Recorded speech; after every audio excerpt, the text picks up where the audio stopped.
All right, y'all. We are back in the studio. I say we. I said this last time. I feel like I just had deja vu. But Tyler and I are in the studio. We had a little bit of, there was an update issue. We had to update camera stuff and a couple other things between the last show we had with Christine Fisher and this show. And apparently it changed some settings within our YouTube channel. And we got it fixed. And wanted to get back in here as soon as I could to do a show before we leave Sunday for the Albemarle Sound for the next Bassmaster Elite Tournament. Obviously, my cohort Brian is not here. He is getting ready to start Red Crest, which starts tomorrow, right, Tyler? Maybe. I think it's April Friday. 3rd. That's tomorrow. No, I know that's it's the tomorrow. You know 4th. how I know tomorrow is April 3rd? I thought it was the 4th. No, I think it's 3rd. Maybe the expo starts the 4th. I think it's, yeah, that'd probably be right. Expos usually start on Friday. So, good luck to Thrift, first of all. They're at Guntersville. I'm kind of jealous. They're probably smacking giants down there. Going to be. Guaranteed. That lake's been fishing off the hook for a while. But, yeah, Ryan said, let's hear about this big old gobbler Matt missed the show for yesterday. Matt didn't miss the show. We were here. We just couldn't get everything going, Ryan. And that being said, turkey season's not even in yet in North Carolina. But good news for me is it comes in tomorrow in South Carolina, and y'all know where I'll be. So don't try to call me in the morning between the hours of sunrise and noon. Sunrise and lunch. Between the hours of sunrise and lunch. Is that an actual? I'll be sure to text you. Yeah, well, you won't get a response. I don't have good service at where I'm going anyway. We youth season for North Carolina comes in this Saturday, April 5th. I plan on taking my youngest daughter, hopefully. And we got her a new little shotgun. Went by the Bass Pro Shops in Fort Mill, South Carolina, and picked her up a new little 410 a week or two ago, and she's been shooting it a couple times, still trying to get her adjusted to it, but hopefully we'll be ready to go come Saturday. And yeah, I'm pretty fired up about that. But on another note, y'all know Let's Talk Fish presented by English Choice Marine. And English Choice Marine, like year in, year out, they're top 1, 2 dealer in the nation for Ranger, Triton boats.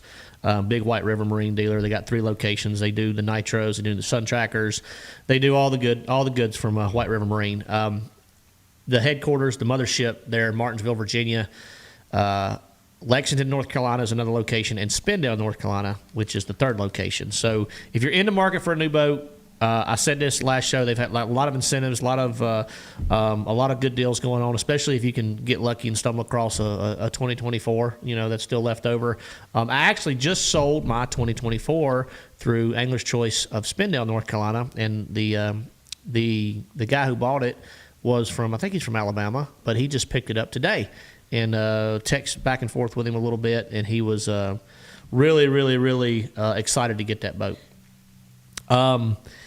All right, so let's dive right in. This show really is about classic takeaways from the Bassmaster Classic this year. I did not have a good finish at all. As a matter of fact, I've had one of the roughest starts to a professional tour season that I've ever had in my career. I had an 80th and a 75th to start the year in Florida, and then we rolled into the Classic and rocked us up a 40-something place finish.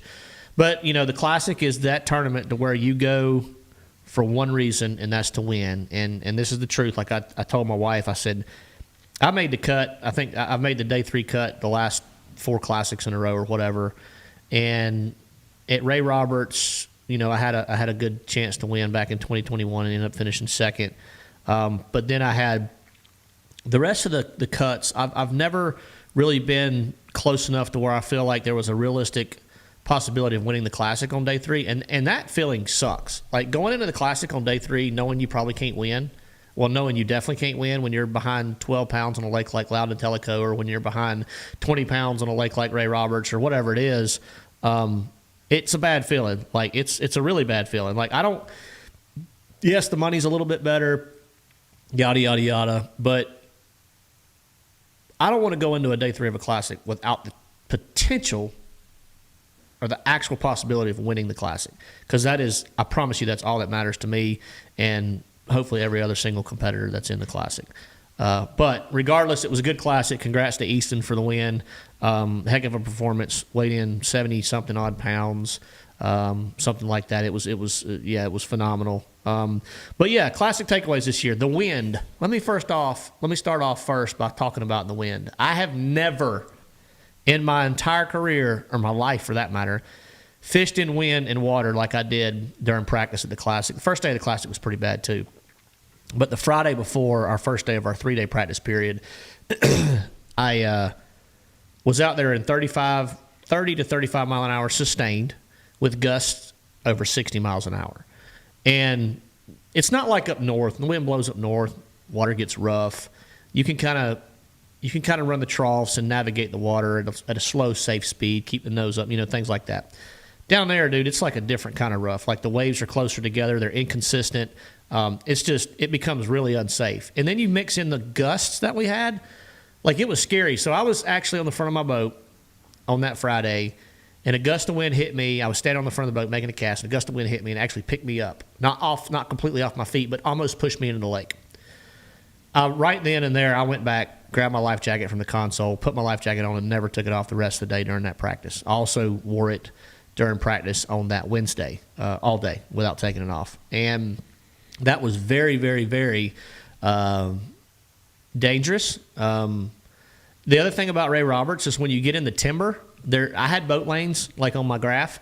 On my Lowrance, I had some boat lanes, actually, that I had purchased online through a public site. It's a guy down there. He puts boat lanes out for Lake Fork, Ray Roberts, a lot of different lakes, Toledo Bend, that have timber, and he put out boat lanes, and I purchased those boat lanes, and I loaded them onto my graph, and I had the boat lanes, but the problem with the boat lanes is you have to stay in them. They're pretty skinny on Ray Roberts in a lot of areas, and when you have the wind blowing 35 mile an hour in a certain direction, and the boat lanes are doing right, left, straight, forward, whatever, you got to stay within that boat lane. Well, when you throw 4 and 5 foot waves in there, inconsistent waves, it makes it a really dangerous situation. So we were very limited to what we could do in practice. That being said, I tried to, put in at one ramp, take out, go put in another ramp, try to maximize my time or what time I had and try to be as efficient as I could as possible. Going into the tournament, I did not think I would get more than 5 to 7 bites a day. I got 5 the first day, lost 1. I got 5 the second day and lost 4. And not going to sit here and complain about lost fish. Everybody loses fish, but that's just part of it. I lost most of them on a jerkbait on day 2. Not enough to make a difference in having a shot at the win. Enough to make the cut to day 3, sure, but not enough to give me a shot at actually winning the Classic. So it was a tough Classic overall. The biggest thing about Ray Roberts is it does have some really big fish in it. The problem with that lake, and I'll stand by this unless somebody can prove otherwise, is it does not have a lot of bass in it. And when I say that, I'm comparing it to all the other lakes I fished in Texas, whether it's Fork or Toledo Bend or Sam Rayburn or any of those lakes. It just doesn't have a lot of bass in it. And that's been proven time and time again. Like you talk about, you look at the local tournaments, like there's tons of guys that go in there during prime time, and we were there in March, like late March. Like it should have been off the chain. You should have been catching 20, 30 a day, and guys were fighting for 5 to 8 bites a day. I mean, the guys that were crushing them were catching 8 to 10, so it was not it was very tricky and very challenging, which, I mean, I think that's the way a Classic should be. But it made it tough. It was super, super tough. And my approach was shallow rock piles, a lot of things that I had uncovered on Google Earth. And I had to fish a lot of them blind. I marked a lot of them to run during the tournament because I wasn't able to actually visit a lot of them during practice due to the conditions we had. But I always try to plan for the wind. And when you try to plan for a wind and it keeps switching on you, and when it switches, it blows just as hard out of the opposite direction, it's really, really hard to try to figure out and run a pattern. And that time of year, I like to run a pattern. And I was using forward-facing center because I knew that's how the tournament would be won. That's how it was absolutely dominated. And, I was not able to efficiently uncover enough places that had the right caliber of fish on them. End of story. I just didn't get it done, and that's you go to the Classic again. I go to the Classic with one goal, and that's to try to find the winning fish. And the thing about Classic practice is you're never satisfied, because if you're not on the fish to win the Classic, you're on fish to finish 10th or 15th or 20th or 30th or 40th or 50th. You're not satisfied, because the Classic is that only tournament where points have nothing. They don't matter. And you want to take home that trophy, because that's what everybody wants is that trophy. The money's great, don't get me wrong, but that trophy is special. It is the pinnacle of our sport, and that trophy means more in this sport than any other trophy in the history of bass fishing. So hopefully we'll be back. We got a lot of work to do this year to get back in 2020 2026. God, that's weird to say. 2026 will be the next Bassmaster Classic. Back in Knoxville. Yeah, back in Knoxville, Tennessee. So they've announced that. I saw a lot of comments throughout social media and all kinds of things after the Classic talking about attendance and things like that. I unfortunately didn't make the cut to day 3, so I had to go to the expo. The expo was busting at the seams. It was wide open, as it always is. And the weigh-in, I will say I do feel like as a competitor and a fan and somebody that actually got to go to the final weigh-in, I did some commentating with Ronnie Moore on day 3 and got a pretty good look around the arena from where we were sitting up there.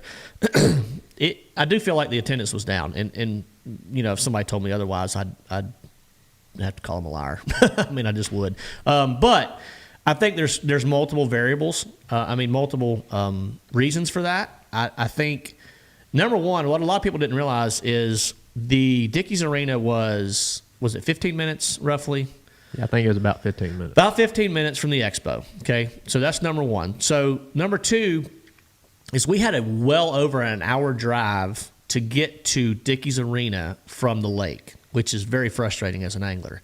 And it took an hour and 10, hour and 20 minutes based on traffic in the afternoons. Now, we got there like in under an hour in the mornings, but it took well over an hour to get back. So what that caused is it caused the weigh-ins to start later, which was, I think they started after 5 o'clock each day, and they lasted till close to 8 o'clock at night. In the evenings on the weekends, people got to eat dinner. They usually got plans. So a lot of people probably were bailing early, not coming because they had other plans, so they went to the expo. And then a lot of people told me when they went over there, it was like $35 to park.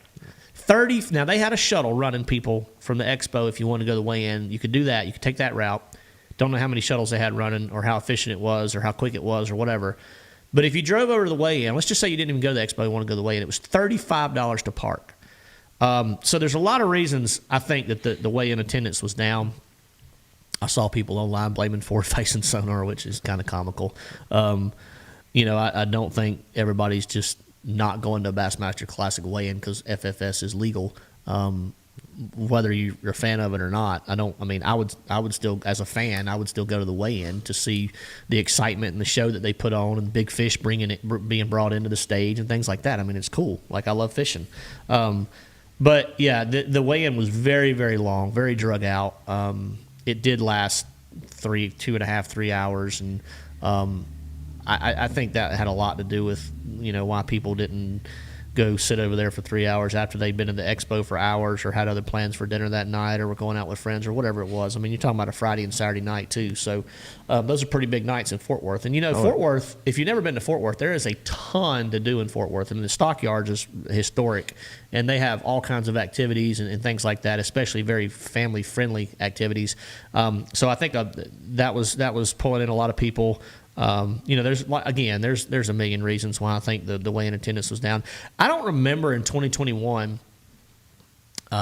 exactly how it compared. I'd love to see the numbers because I think logistically it was set up the same way. The expo might have actually been in a different location. It was. I think it was a little closer. It was a little bit closer, and it was so. outside too. Somebody told me it was outside. Part of it was. Part of it was outside. Yeah. God, but it was hot. For the people that were outside in the, I guess it's like the cattle barn tents. Yep. Yeah. Because they didn't have no air. Scott Young got on here and said Dickies Arena parking is notoriously insanely priced. So there you go. But I will say, like, as far as attendance goes, as from working the expo, yeah, it was packed. So the expo was packed. I couldn't leave hardly. Yeah. And if you did, you try to get around. People are going to go to the expo. I mean, that's the largest freshwater fishing show in the U.S. Oh yeah. And then, like you had said too, downtown Fort Worth after. Yeah. You couldn't go in a single restaurant or store that there wasn't a bass fishing fan wearing fishing apparel. Yeah. Yeah. Like the town and everything. I mean, it was packed. Yep. With people there just for the Classic. Yep. Yeah. So. Yeah, I've seen several comments about that, but yeah, I mean, Cody, Brian, Ryan, they all said that the weigh-ins took extremely long, very drug out, and man, it's. I'm with you, Brian. Man, I can sit there and really and trust me, y'all. I'm just as big a fan as I am a competitor of the sport, and I can sit there through a good hour and a half to 2 hours of a weigh-in, but after that, it's not just me that gets restless. My kids are there, they get restless. Like everybody gets restless after that, So I get it. Like I understand, and I do think that plays into a big. The great thing is the Classic next year in Knoxville, Lord willing, we're fishing it, not working it. Regardless, we'll be there. Like that place sets up really, really well. Everything's like a mile apart. Not even that. Yeah, not even a mile. So you can just like boom, boom, boom. You It's can like go to within a blast block. off. You can go to blast off. You can go straight over the expo. You can go straight over the weigh in. It's like a little triangle there, in downtown, right there on the river. So very, very cool situation for the Classic next year.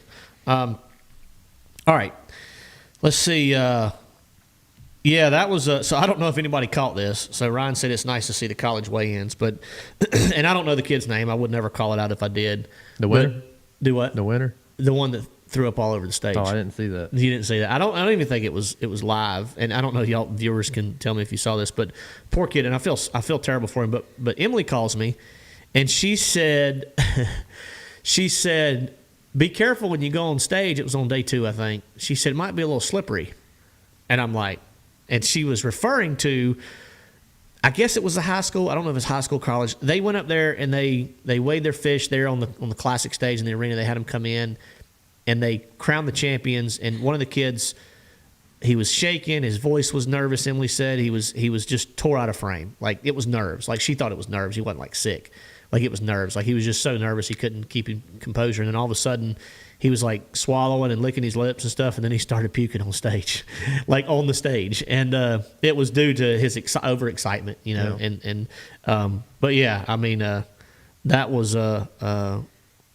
that's actually a good thing because that shows how passionate he is about it, right? Exactly. Like how much he cared about it, and but congrats to them regardless. And the college champion, actually a buddy of mine, somebody Jeff knows. He introduced me to Anderson Jones. Congratulations. Who's that? Anderson the Jones. College champion. Yeah. Okay, very cool. He had the biggest bag to actually cross the Classic stage. Yep. Yeah, very cool. Very cool. So the Bassmaster Classic and Ray Roberts, just to wrap it up, was the windiest one I've ever fished. Was one of the toughest ones I've ever fished, just to generate bites, and was probably one of the most frustrating practices I've ever had. Which at this level, you shouldn't let anything get you spun out. But it's the Classic. Like you want to win that tournament so bad you can't stand it. And when you've been close before, you want it even worse. But it was just hard to get things done in practice based on the weather. And that wind was absolutely relentless. Like the second day of the 3-day practice period, I think, was pretty decent. Or maybe it was the 3rd day. Anyway, we had 1 day of the 3-day practice period that was pretty decent. The first 2 days of the 3-day practice period was horrible. Wednesday was terrible. The first day of the tournament was pretty bad. But, yeah, that being said, it was those are my takeaways from the Bassmaster Classic. Again, shout out to the guys that caught them. I think that was a really tough nut to crack. It was the way it went down. A lot of guys had a good tournament. Pretty much everybody was scoping. John Cox wasn't, obviously. A lot of the other guys were, as far as that were in the top 10. Some guys were kind of 50-50. They'd scope some trees, maybe flip or cast at trees where they saw fish. Some were kind of beating the bank, fishing some shallow grass and other things like that. But yeah, it was dominated and won with forward facing sonar, which we all knew it would be going into that tournament. And yeah, that's how it went down. I think Easton has actually won. He won a collegiate tournament, the Fish Off, which was all FFS. He won 2 Bassmaster Opens, 100% dominated FFS, and now he's won the Classic. So as far as FFS is concerned, the kid's one of the best in the world at it, if not the best in the world at it. And I'll take that to the bank because, I mean, he's super composed. The other thing that was impressive about Easton is when you get to day 3 of the Bassmaster Classic, I don't care if you have a 100-pound lead or a 6-ounce lead. To be able to close it in your rookie year on the Bassmaster Elite Series, it's his second Classic, I believe, but it's his rookie year on the Bassmaster Elite Series. To be able to slam the door like that was impressive. Just to, like I said, FFS aside, techniques aside, whatever, to be able to keep his composure and to be able to close the door, especially catch an 8-pounder in the last hour or two, and to slam the door, that was a very, very impressive performance. And Easton's got a great story. I haven't talked to Easton much. I've talked to him a little bit, and he's just a very humble, down to earth kid. He really is, and he'll be a good Classic champion. Was he the youngest to win it? Was he 22? I think. You know what? I'm not 100% sure, but I feel like he is. Right? If not, he's pretty close. Pretty crazy to get to the final minute of the final day of the weigh-in of the Bassmaster Classic, and you see two kids standing up there that are 22 and 19 or 22 and 20. Yeah, that's pretty nuts. Like, I'm sitting up there commentating with Ronnie thinking, my gosh, I'm old. But it makes me work harder, man. I mean, they push you. All the talent and the kids that are coming in this sport now, they really push you hard to become a better angler. But yeah, let's second youngest. So Jay Lee is still the youngest. So Cody, does that mean? Let's see, was Jordan 21 or 22, and he beat him by a few months or something like that? I didn't realize Jordan won the Classic when he might have been 21 or 22 years old. Ryan Sowers corrected Cody and said Stanley Mitchell won it in 1981 when he was 21 years old. I had no idea. Boy, that would have been a good trivia question, Ryan. Unfortunately, we can't ask it. Yeah. CC said if we can improve the technology, we can have 12-year-olds winning the Classic in a few years. I added the in a few years, but yeah, he you ain't wrong there, CC. But because I know a lot of kids that are much better at video games than I am. Oh yeah. I never played video games growing up anyway. Plenty. I sucked at video games. Like, the only thing that I knew when it came to video games, you remember Contra? You're probably too young to know Contra. You don't remember it. You remember original Nintendo, the original Nintendo? Yeah. So there was a game called Contra. All you 40-plus-year-olds know what I'm talking about. There was a game on there called Contra that I had a code that you could put in on your remote and get 30 lives instead of 3. And I could beat Contra with that code. Cheat codes. Y'all correct me if I'm wrong. Y'all know what I'm talking about. But I swear this was the code. It was up, down, left, right, BA, select, start. That's pretty impressive. I still remember that, ain't it? Yeah. They give you 30 lives on the game Contra. You need those for Space Invaders. There it is. Look, Ryan knows. He said up, down. Oh, he said up, down, A, B, A, B. I think I'm right, Ryan. I feel like it's up, down, left, right, B, A, or A, B, select, start. Google that for me. Somebody let me know if I'm wrong. That should have been the trivia question. What was the code on Contra to get 30 lives on original Nintendo? You need to figure it out for that one over there. He said might be a different cheat code. That's true, Ryan. There might have been a bunch of Ryan Willis said he's 17. He knows what that game is. Well, that game came out. That's impressive, Ryan. Do they still have a Contra like on the new Nintendo stuff? But this is the OG Nintendo now. Yeah. Like Duck Hunt. We played Duck Hunt with the little gun.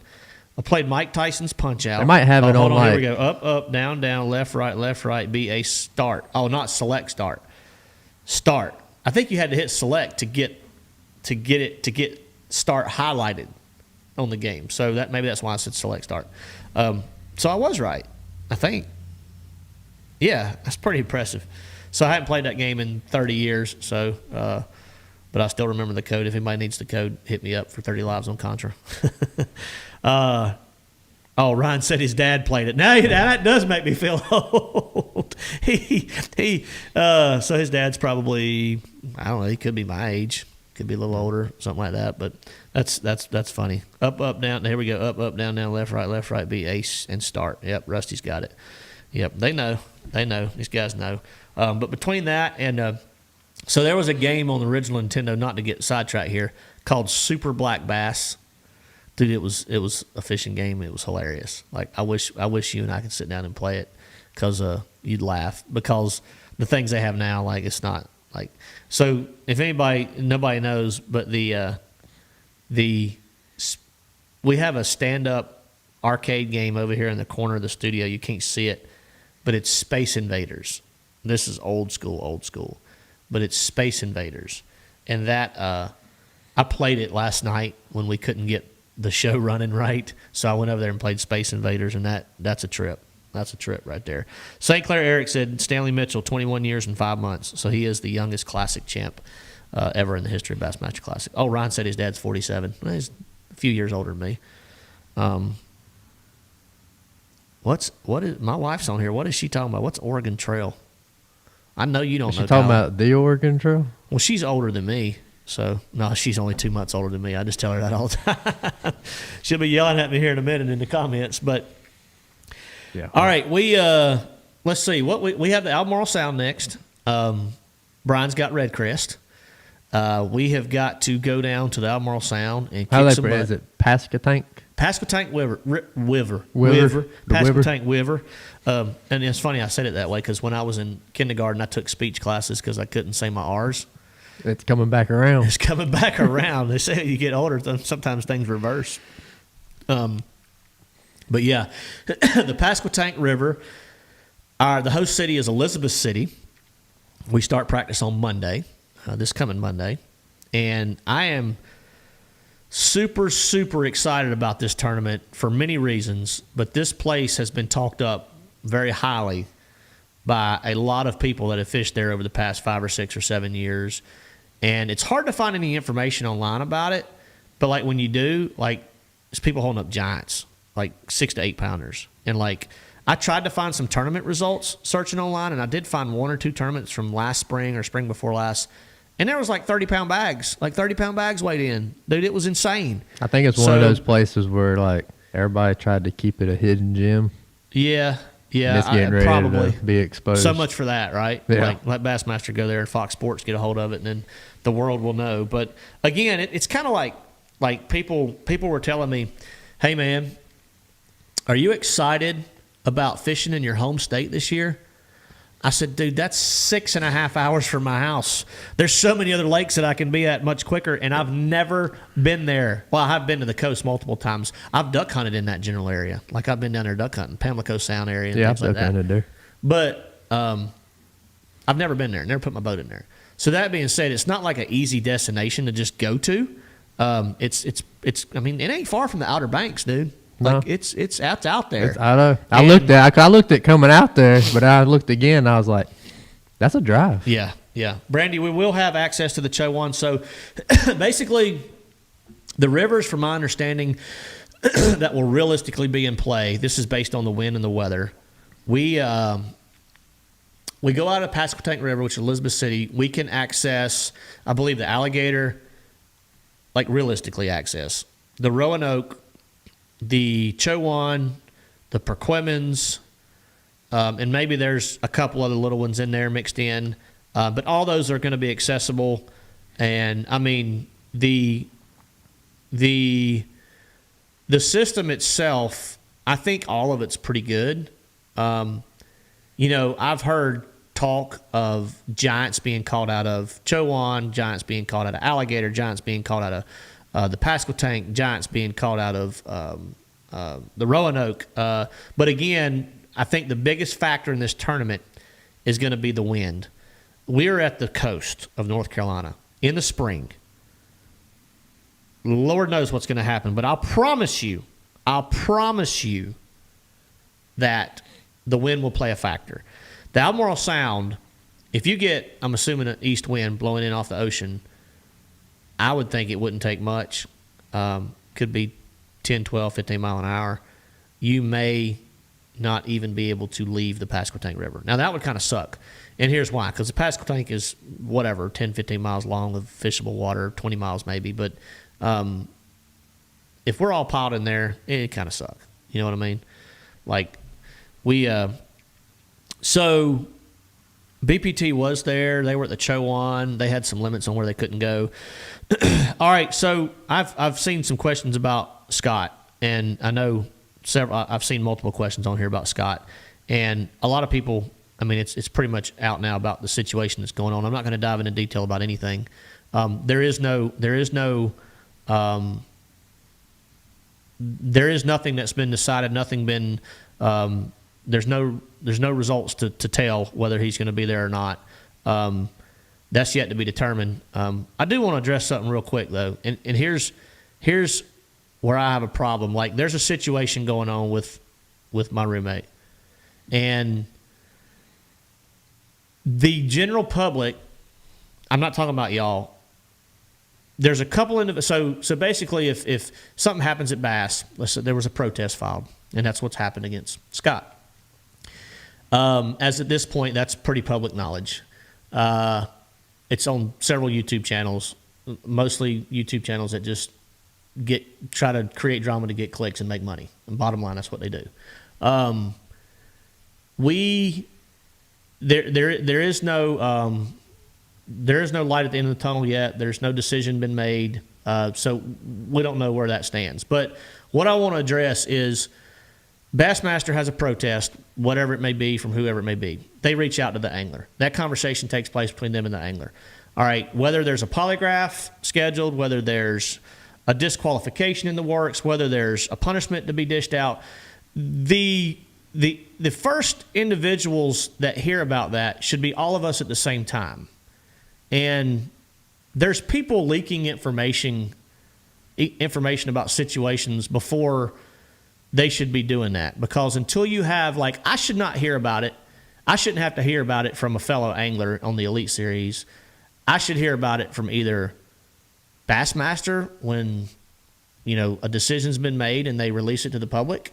But I have to hear about it through some silly YouTube channel, or I have to hear about it from some mutual friend that heard it from a friend who heard it from a friend who heard it from a friend. Well, this starts somewhere, and I don't know if it's within, Bass's organization. I don't know if it's within an insider. I don't know if it's within somebody that runs a social media page that has connections.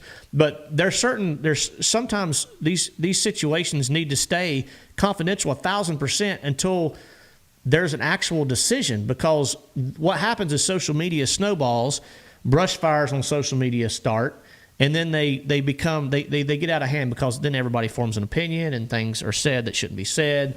But regardless, there's a situation going on. There is no decision that's been made. There, in the next few days, something will come out about it. I do not know 100% if Scott will be attending the Pasquotank River event or not. That's all I know as of right now. It's a pretty fragile situation. But regardless, that's where I'm at with that. I don't have an issue with anything except for the people that leak this information out before anybody should ever hear about it. And I say nobody should hear about it until there is a decision there's been a decision made, because then people assume, and then people make assumptions, and then people make YouTube videos about it, and then people make, and that's stupid. Like, there's nothing that, like, we have a podcast, and we started this podcast to help people become better anglers, to report on our tournament results, to tell you how we catch them, to tell you how we approach tournaments, to give giveaways on every single show, which, by the way, we're doing at the end of the show tonight, to have a good time, to joke around. Now, we've talked about controversial topics, but I've never tried to create a bunch of drama within the industry in order to get clicks and make money. I could take this channel and I can make it ginormous within a year, but I absolutely would be in trouble for multiple other reasons, whether it's defamation of people's character, talking crap behind people's back, whatever it is, just creating negative energy in order to get clicks and make money. And I have a problem with people that do that on social media. It's just not cool. Like, it's just not cool. It's not how I was raised, and it's not what I'm going to do. We're going to grow our channel with all you loyal fans and followers that want to learn more about how to catch more fish, want to follow us on the BPT and the Bassmaster Elite Series and hear us give you lake breakdowns, how we catch fish, and report on kind of what's hot in the industry, what's not, what's going on. And I promise you, I will never make any assumptions or talk bad about anybody on here until I have absolute facts in front of me. End of story. I won't do it. All right. Next topic, Tyler. It is 7:36, but we're gonna let's see. I'm just now catching up on the comments, but yeah. Tyler, you got anything? Oh, by the way, I agree with your wife on her last comment. What was her last comment? Social media takes everything to the extreme, unfortunately. Oh, 100%. Yeah. Yeah, absolutely. Takes it next level. And, dude, there's so many people out there that sit behind their keyboard and just, man, they just waiting to pounce, dude. They just sitting there like a cat waiting to pounce. Where can I make the next negative comment? And I always say this, like, if you go to Major League Fishing or Bassmaster or whatever, like these big organizations that support the professional level tournaments, and you go onto one of their pages, whether it's about Easton Fothergill winning the Classic, and there's 1,000 comments, and a lot of negativity, right? A lot of negativity. But the majority of the people, like I'm sitting back and like, you know, congrats to Easton and tell him congratulations, whether I post it on his page or Bass's page or whatever. Like I say, congrats, man, good job, you deserve it, whatever, and go on, right? But most people won't do that. Like if you have something positive say, like we just kind of just roll with everything because we agree with it, and that's just human nature, right? Like unless you're standing there in front of me, then I might say something to you. But if you got something negative say, people want to get on here and type it. They want to get on here, hide behind their keyboard and type it. They want to put it out there. The majority of the comments that you see are negative because those are the people that take the time to write stuff. Obviously, they have nothing better to do. Now, there are lots of good topics to debate, whether it's through social media, online, whatever, you know, message boards, whatever it is. Lots of good topics to constructively debate about, right? But there's a lot of crap out there, too. And it just gets old after a while, dude. Like, it just gets old. Like, I put out a little video on one of my pages the other day. It's like, especially in our sport, like that's all you see here lately. It's negativity, negative. That's all people want to talk about. Like, let's try something new. Let's try positivity. Yep. Like, people want to talk about our sport and where it's going. Is it going up? Is it going down? Well, as much negativity as we're bringing onto it ourselves, how is it going to go up? People ain't going to want to be a part of that. So 100%. We need to start a new trend of positivity so we can grow it up and not the opposite way. Yep. All right, so we're Ryan said I look like a guy that might have had a pager back in the day. I did not have a pager, by the way. I can see that. 100% did not have a pager. I had a little flip phone was my first actual cell phone, but all right. So T2 says he's got a BFL 2 weeks on High Rock. Well, good luck to you. Should be a good one. Buddy, our friend Buddy's on here, said jealousy is a factor in all the drama and backstabbing, and take that same energy and try to do what the elite anglers have done to get where they are, period. And that's a good statement, Buddy. Like, I see a lot of, regardless of what people do, there's just a lot of this in the industry. In every sport, but it's really bad in fishing. Like, guys that are super successful, there's like certain people and individuals that have their guard up immediately. Like, they're jealous. That's all there is. Like, people are jealous, and I'm not talking about anybody in particular. It's just the way of the world. Like, be happy for people. Like, shake their hand, give them a pat on the back. Somebody does good, just because you don't agree with how they got there or how they did it. If somebody Easton Fothergill goes and wins the Classic with forward facing sonar, go up there and shake his hand, and tell him good job. Don't bash the kid. Especially don't bash the kid. Like, that's one thing I had a problem with. Like, comments like, if you're against forward facing sonar, cool, whatever. Like, I'm not a huge fan of it either. Everybody knows that. But that's beside the point. Like, the kid just won the Classic. You know what I mean? We all had the same tool, and he outplayed us with forward-facing sonar, and won the Bassmaster Classic. He did better than the rest of us. End of story. And he deserved it. He 100% deserved it. All right. We got a trivia question at the end of the show. Don't worry. It is sponsored by Angler's Choice Marine, and it will be a heavy-duty weigh-in bag. You see it there. Angler's Choice on the front, Mercury on the back. That's for all you guys and gals that weigh in them 35-pound bags. You can't bust these suckers. You ever had a 30-pound bag in one of them bags? No. Me neither. Don't feel bad. I don't remember the last time I caught it. I don't know if I've ever caught I've never caught one in a tournament. Never caught a 30-pound bag in a tournament. I'm trying to think if I've ever caught one fun fishing. Nope, pretty sure I hadn't. I don't think. Pretty sure I hadn't. I don't think we live in those areas, Matt. Yep. We just don't live. That's right. We live in North Carolina. Like 30 pounds here, I'd have to go to like 5 different lakes to put together 30 pounds. Like 20 pounds here is I did text amazing. you the other day though. I was out at Moss and I text Tyler and Buddy, two of my good friends that fish out at Moss all the time. And I got out there and I immediately started. That was depressing, by the way. Well, for me, I didn't get to 25 pounds, but it's been crazy because in the wintertime I had 2 bags over 20 in January. And then I went out yesterday. Now, the 2 bags in January were forward-facing sonar. But yesterday I went out, took that lunker hunt and fetch swim bait, and I had 3 big ones and a decent one like before 9 o'clock, 9:30, before 9:30, 10 o'clock, whatever it was. I texted you and sent Tyler and Buddy a couple pictures of some big ones I just caught on the fetch, slinging that swim bait around up shallow. And I kept fishing throughout the day. It got a little tougher later and I actually had to sight fish up a few, but I ended up having like right at 21 pounds. But I text Tyler and Buddy. I said, I'm getting 25 on Moss today. I've never broke 25 on Moss. I've had 23, 22, 21, but I've never got to 25 on Moss, not in a day of fishing. And I'm like, I'm going to get to 25 on Moss. And I never made it. I was disappointed. But now I had to leave. In my defense, I had to leave at 1:30. I did see one that would get me to 25, chase my swim bait up. And I think it might have come off of a deep bed, but I couldn't see it. And I didn't want to be like turning my scout mode on and trying to, it was too time consuming, dude. I was trying to cover water. I'm going to go try to catch it Saturday. I'll tell you where it is, or where it was. Probably won't be there Saturday. Probably not. Are you fishing the Thursday? No, wait, what's today? Oh, it's Wednesday. Yeah. You fishing tomorrow night? Are they starting it? Yeah, it starts tomorrow night. You didn't know that? I hadn't seen them post that he did. The Moss Lake Thursday Nighters. There was a post like 2 weeks ago that said first tournament will be April 3rd. No, he said that he was planning on it, but he would make a post to confirm it, and I hadn't seen that post. No, he said, if you don't hear from me, and I'm 99% sure it's starting tomorrow night. But his number's on there, so you better text him, but I'm 99% sure they're starting the Thursday Nighters at Moss tomorrow night. So our local lake here has a... I might be there. Yeah, anyway. All right. If not, I'll be there next week for sure. Yeah.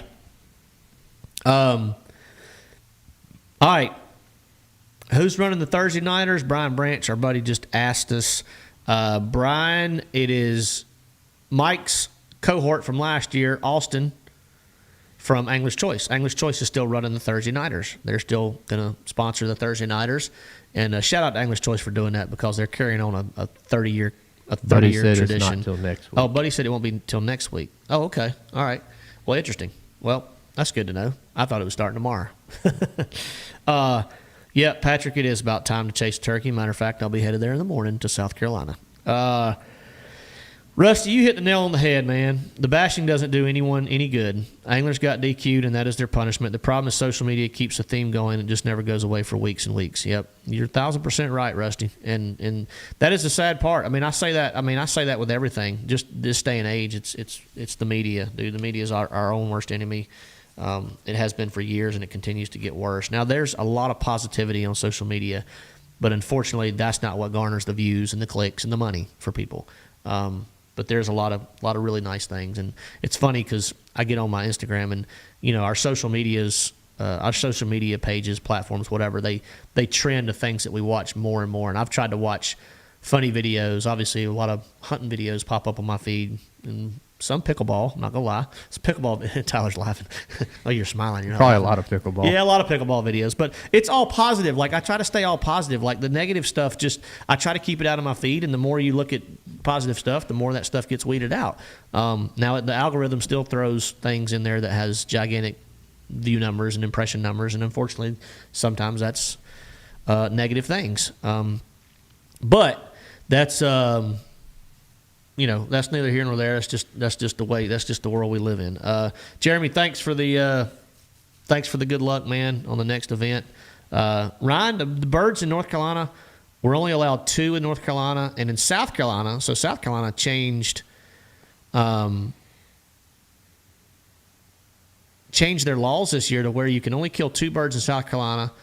You cannot kill a jake, period, which I don't shoot jakes, but I don't like that from a kid perspective. If you take a kid and it's their first time hunting, they're not allowed to shoot a jake either, which I think kind of sucks for that situation 100%. So there's only a 2-bird limit for South Carolina also. But Michigan, you're only allowed 1. That's tough. I mean, obviously they're doing what they think's best for the population, but our limits in South Carolina have continued to drop for years now. It used to be 5 years ago, which that might have been part of the problem. They were whacking them down there years ago. And then it went to 3, and then it went to 2. And now you can't shoot jakes, and the season's a little bit shorter, and it's unified across the state when it used to have different opening days. Yeah, bottom line outdoors, I 100% agree with that. Like, disagreement or opposing views isn't negative. It's how you approach it, how you type it, how you portray yourself, how you if we're talking in person, it's your delivery, kind of how you say things. We have a sport where everyone has to agree with their viewpoint. Well, that's every sport, to be honest with you. Like, people, that's just how people are. Like, there's certain people that if you don't agree with me, you're an idiot, or if you don't agree with me, then you're wrong, or whatever it is. But I can 100%. I mean, here's the thing. Like, if we're talking about, whatever it is, like, I try to see both sides all the time. And as far as our industry is concerned, I'll give you my opinion, but I'm going to respect yours too. And we're going to have a civil conversation about it. When you're not face to face, that's why I hate having conversations. I don't even like having conversations through text that might entail something of somewhat of a disagreement or a conflict or whatever it is, because people can't see your tone. They can't read you. They don't understand, like, your delivery. They don't understand where you're coming from.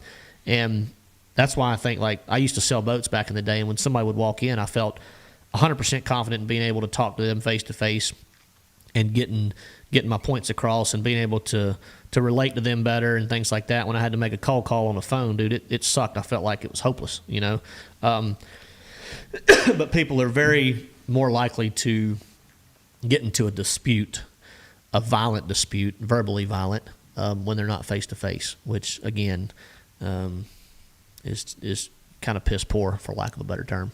All right, we Ryan's killing me with turkey hunting questions, and I just want to talk turkey hunting and nothing else. But I'll try to stay away. Man, Ryan, I do have to use that turkey nugget recipe I got from you. I do need to do that. So after the Albemarle Sound, the NPFL actually goes to Lake Norman, which is relatively close to the house. Might go check that out. So yeah, you didn't know this, but I'll cook for him at least a couple nights. But we might have a cookout one night, and you're more welcome to come over. But we Scott Canterbury and Scott Suggs, obviously buddies of mine, Canterbury, my roommate, and they are actually going to be staying with me during the NPFL at Lake Norman, and that's in between our Albemarle Sound event and our next elite event, which is Lake Hartwell, which is in South Carolina, just down the road here from the house, about an hour and 45 minutes. So that's going to be a lot of fun that week. It will be turkey season, so I may be MIA up until the afternoon hours when I have to pick up the girls from school. But yeah, should be a good time over the next few weeks. Preferred calls. I don't even carry a box. I hunt mostly woods. I usually, I carry two different. I carry a couple pot calls, one slate, one glass. I carry about a half a dozen mouth calls also, and actually Cabela's has got some diaphragm calls that I got to using last year, and they're relatively cheap. I mean, they don't cost much at all, and they're really, really good quality calls. I've used some of the Woodhaven stuff in the past, and then I've used a variety of mouth calls in the past. But the Cabela's mouth calls I've actually been really, really impressed with so far. So I carry a couple pot calls, and then about a half a dozen diaphragm calls when I go. Diaphragm, which is mouth calls for those that don't turkey hunt. Yeah, I'm gonna. I got to do that, Ryan. I got to do that turkey nugget recipe, man. I'll tell you what. I got hooked on a deal. Any of you out there that like to fry fish or turkey nuggets or whatever, I don't use a turkey toter, Ryan. I use my hands. If that's what you're referring to, the strap that you strap around their feet or whatever. But Bass Pro. So Uncle Buck's brand from Bass Pro Shops has a fish batter, and they have a. Have you had it? No. Okay. Have you had the Cajun, the hot and spicy? No, dude. I hadn't seen. I hadn't never. Now I love hot stuff. I never paid attention to see that one. I love hot stuff, and it's really not that spicy, but it's perfect. Like, gosh, it's good. And like now, I'll soak mine. Like I'll get them ready. I'll soak them in buttermilk for about 30 minutes or so, and then I'll roll them in that. Now this is like crappy fillets and stuff, but I think I'm going to try that Uncle Buck's Cajun batter on some turkey nuggets too. It is super good, super good. No, I didn't say like a real man, Ryan. I just said I use my hands to carry my turkey out instead of a turkey toter.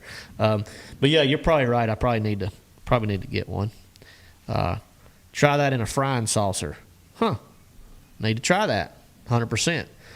Ryan, I'm going to look for that turkey nugget recipe, and I'm going to cry if I don't have it. I think you messaged it to the LTF inbox on Facebook, if I'm not mistaken. I'll double check. But if I lost it, I might hit you back up. Canterbury going to have to get his North Carolina hunting license. Have McCoy film it. Yeah. Buddy said that. Well, the thing about Canterbury is he's going to be coming from the Albemarle Sound. We're going to be coming from the Albemarle Sound back to Shelby. And he starts practice for the MPFL on either Sunday or Monday. I think it's Sunday. I think Is they it start Sunday? on Sunday. So he could potentially miss the first day of practice. Yeah. So he's going to fish Monday, Tuesday, Wednesday, Thursday, Friday, and then we have to go to Hartwell. I think it's Sunday morning.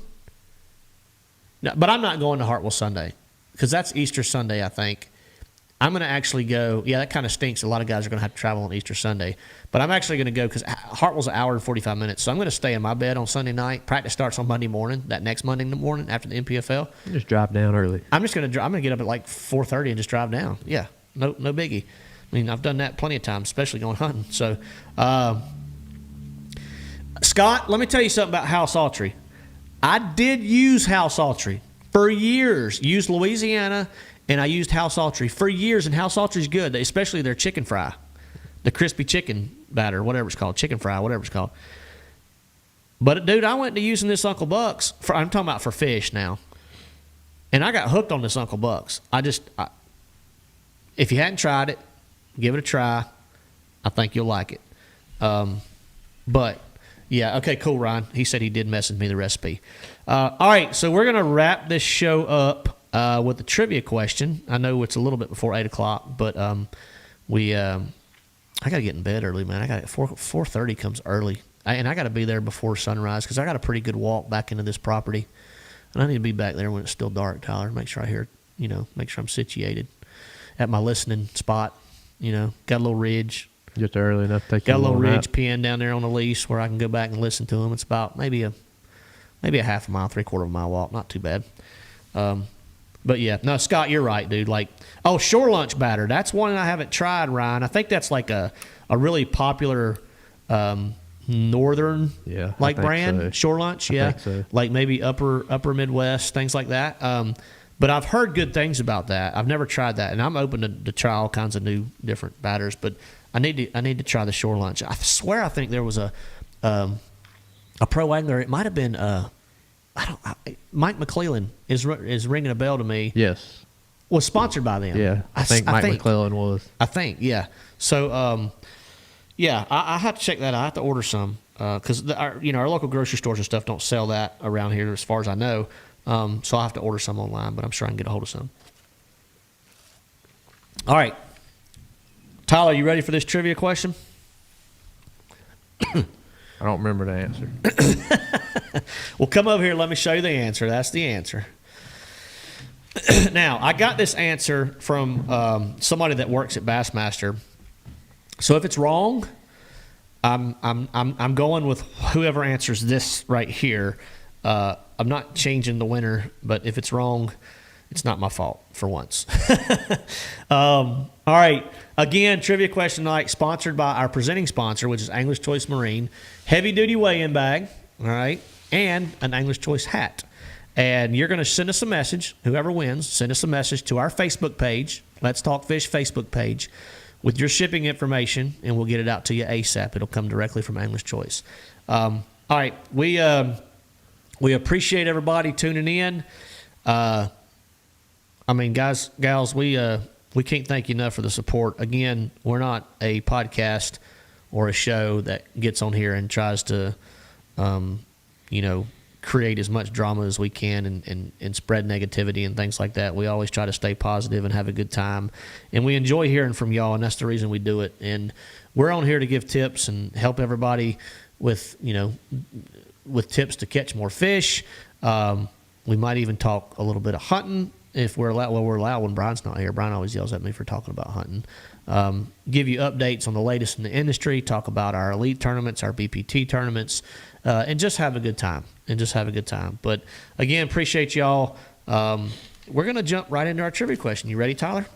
Let's do it. All right, here we go. First person that comes across my feed and Tyler's feed with the correct answer wins a heavy-duty weighing bag from Angler's Choice Marine and a hat. Again, send us a message if you win on our Facebook page with your shipping information, and Angler's Choice will get it out to you ASAP. All right, I need to know the average age of the Bassmaster Classic competitor in 2025. So at the 2025 Bassmaster Classic in Ray Roberts, Fort Worth, Texas, what was the average age of the competitor? Ooh, already got it. Wow, that was fast. God, that was fast. Yep. Brian Branch, right? Yep. Brian Branch, you are the El Champion. It is 32. It is 32. Sorry, I see several others. Oh, you know what's funny? I start getting comments from people that haven't commented the whole show. They just been waiting for the trivia question. Yeah. I see y'all. But no, I see Kevin Dellinger in there. We appreciate y'all listening, man. We really do. Big shout out to everybody that tunes into the show. Again, this show will go to our YouTube channel. It will be under the live. It'll also be archived under the videos. McCoy's doing a little bit of post-show editing for us, so there won't be much dead airtime in the front of the video. You'll see a cute little thumbnail that McCoy's creating for us, and also it will go to all the podcast platforms on iTunes and things like that. So, Brian, you are the champion. Send me your shipping information so we can get this weigh-in bag and this hat out to you ASAP, man. Congrats to you, buddy. All right, y'all, appreciate y'all tuning in. Ryan, is that true? 4 years watching and I've yet to win a trivia. Is there a booby tries for trivia? Ryan, you have watched. You have been a loyal fan and a follower of the show, and I'm a man of my word. I don't know what we're going to do yet, but you have been here since day one, and we're going to get you something. All right. Again, be patient. Might not be in the next couple weeks because I'll be traveling. You know, the elite season's crazy, but I'm going to get you something, buddy, because we appreciate you. But we're going to get you something. All right. Well, that's it. Tyler, you got anything to add? You didn't get to talk very much. You're here. Nobody gets to talk very much when you're talking. Is that what it is? I like that. I like that emoji. Ottercat. I like that emoji. All right. Well, when we can't go fishing, we go turkey hunting. No, I'm kidding. When we can't go fishing, we're gonna sit right here and talk fish. See y'all next time.